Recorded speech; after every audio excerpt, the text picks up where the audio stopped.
Alors à cause de quoi, l'oncle Alfred? À cause d'un lion. Il a voulu avaler un lion sans le mâcher?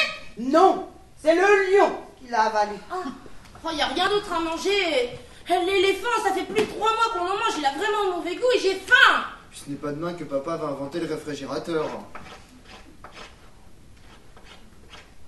Tiens, il reste un morceau de cheval. Merci.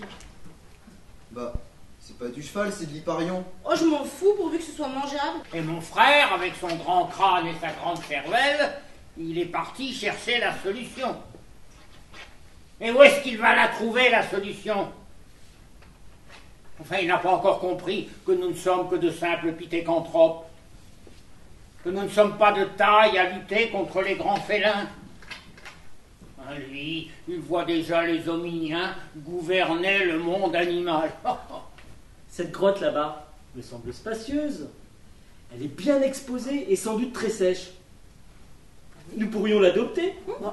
Mais elle est habitée par monsieur et madame Ours, qui ne sont pas plus compréhensifs que les léopards pour accepter une sous-location. Cher monsieur Ours, n'accepteriez-vous pas de céder quelques pièces de votre vaste appartement à une famille d'hominiens dans la détresse? Oh, c'est que vous voyez, moi, j'ai une famille nombreuse, que mes oursons sont très remuants, et qu'il nous faut beaucoup de place. Soyez charitable et compréhensif. Mais pendant que j'aménageais cette caverne, que faisiez-vous, animal à 2 pattes, à la belle saison? Justement, maintenant que nous avons des mains, nous les utilisons pour faire des lances avec des bâtons et tailler des silex pour en faire des coups de poing. Et vous n'aurez pas pu vous construire un abri? Est-ce que les hominiens ne penseront toujours qu'au trafic des armes? Allez, fichez-moi le camp et laissez-nous en paix. Le feu nous éclaire comme un petit soleil. J'ai plus froid. Eh oui, c'est la bête du feu qui nous chauffe. Tu as raison. À vrai dire, je n'avais pas pensé à ça.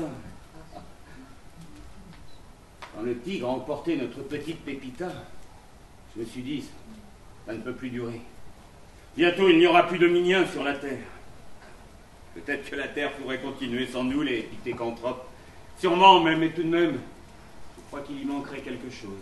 Mais les félins sont bien plus importants que les hominiens. Pas plus important, disons seulement qu'aujourd'hui, ils sont les plus forts. Ouais bah, aujourd'hui et demain. Et ce n'est pas que nos silex et nos bâtons. Bien sûr que les fauves ne craignent ni nos silex, ni nos bâtons. Alors, toujours de mauvaise humeur? Les 3 mois que vous faites cette tête-là, ça devient fatigant. Parce que c'est pas fatigant pour les filles d'aller à la chasse à la place de leurs frères. Parce que c'est pas fatigant pour nous de faire tout le ménage maintenant que les filles sont plus là pour nous aider. N'allez pas vous plaindre, maintenant que vous avez une caverne 4 étoiles. N'allez pas cracher sur le modernisme. Ben justement, le modernisme, ça crée des obligations. Quand nous vivions en plein air, on se moquait pas mal de ce qui traînait. Vous ne vous gêniez pas d'ailleurs, vous avec les fils, pour tout laisser tomber n'importe où et même pour cracher par terre. Maintenant, faut balayer, ça prend du temps. Comme pour le couchage. Avant, on se contentait d'entasser des feuilles. Maintenant que tout le monde a des fourrures, si on ne fait pas les lits au carré, monsieur trouve à redire.